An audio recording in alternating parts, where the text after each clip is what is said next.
How to fix Wi-Fi connectivity issues in iOS 18.1. Hey guys, in this video I'll walk you through simple steps to fix Wi-Fi connectivity issues and get back online. Let's jump right in.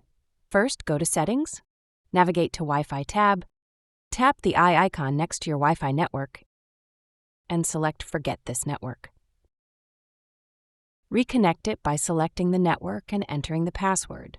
Check for software updates. Swipe back to Settings, scroll down to General, and tap on Software Update. If an update is available, download and install it, as updates often fix bugs. Reset network settings. Swipe back to General, scroll down, and tap on Transfer or Reset iPhone, then Reset. Select Reset Network Settings and confirm. After resetting, re-enter Wi-Fi passwords. Check DNS settings. In Settings, select Wi-Fi.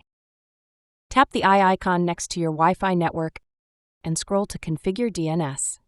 Switch to Manual and add 8.8.8 or 11.1.1 for better connectivity. Test on another network. Connect your iPhone to a different Wi-Fi network. If it works, the issue might be with your router or ISP. Contact Apple support. If none of these steps resolve the issue, visit support.apple.com or contact Apple for hardware or advanced troubleshooting. And there you have it. Try these steps to fix Wi-Fi connectivity issues on iOS 18.1. If you found this video helpful, hit like, leave a comment, and subscribe for more tech tips. See you next time.